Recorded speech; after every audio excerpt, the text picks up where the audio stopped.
Hello, bonsoir à tous. J'ai quitté mon catamaran, le Zimbra, et toute mon équipe d'Andromède Océanologie pour rejoindre le Blue Panda et l'équipe du WWF emmenée par Denis Audy. Denis Audy, c'est un biologiste marin, c'est un docteur en biologie marine qui a commencé sa carrière chez le commandant Cousteau.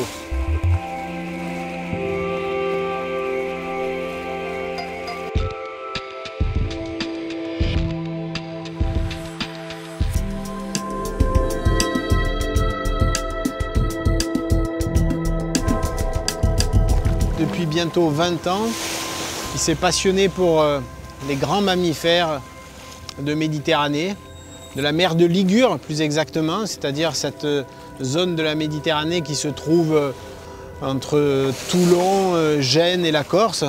Ça, c'est le sanctuaire Pélagos, un sanctuaire qui est toujours en devenir, où on essaie d'améliorer la cohabitation entre le trafic maritime finalement et les grands mammifères marins. Là, j'ai embarqué avec eux sur un programme qui vise à essayer donc de mesurer comment les baleines, comment les rorquals plus particulièrement, réagissent au trafic maritime.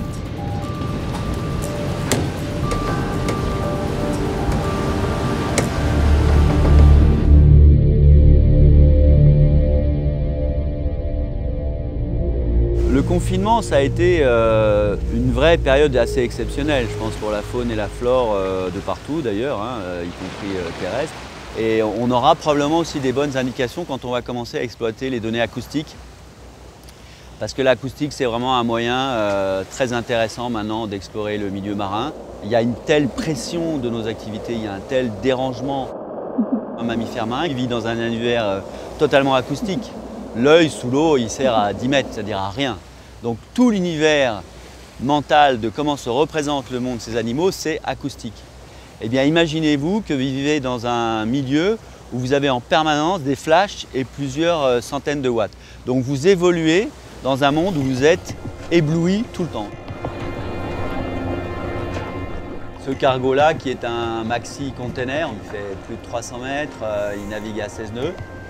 Il est typiquement le navire dangereux pour les animaux puisque au-dessus de 10 nœuds, il y a un espèce de seuil où on sait que le taux de mortalité à la suite d'un accident, d'une collision, grimpe énormément jusqu'à 80%. Il y a aussi des ferries qui naviguent encore plus vite, hein. Lui c'est 16 nœuds mais les ferries c'est 23-24 nœuds. Donc l'objectif c'est d'arriver à se donner les moyens pour que les commandants de navires et les équipages puissent éviter les animaux. Et pour ça il faut qu'ils sachent exactement où ils sont en temps réel. Et c'est ce qu'on essaye de développer avec un système de bouée intelligente qui serait capable en acoustique passive, hein, c'est-à-dire sans émettre de bruit elle-même, et simplement en collectant le bruit qu'émettent les animaux, d'arriver à les localiser. On sait qu'ils émettent un certain nombre de sons, c'est ce qu'on est en train de vérifier. Est-ce qu'il y a assez d'émissions sonores pour permettre de les localiser? Et ensuite, vous avez 4 bouées qui vont recueillir le même son en même temps. Comme le son se propage, va avoir un temps entre l'émission et la réception par les bouées qui va être différent, on va pouvoir localiser l'animal. C'est le principe. Et ensuite, envoyer la position aux bateaux qui sont sur zone.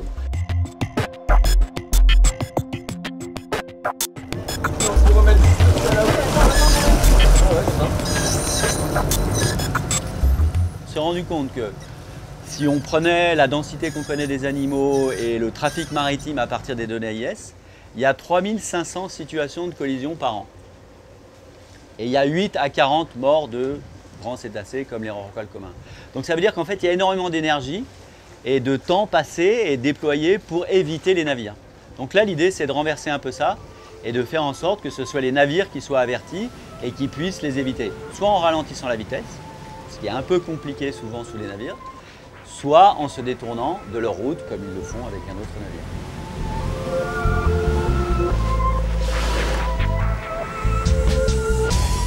Donc c'est important pour les décennies à venir de trouver des solutions viables pour que cette cohabitation entre les grands navires de commerce, les ferries et les mammifères marins soit possible.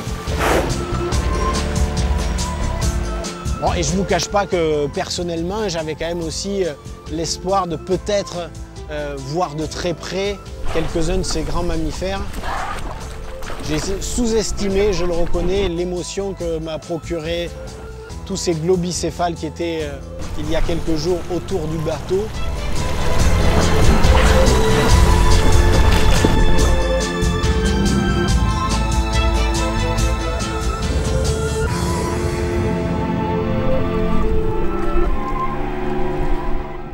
J'aurais jamais cru qu'on pouvait entendre le chant des globicéphales même sans se mettre à l'eau. Incroyable. Salut, à bientôt.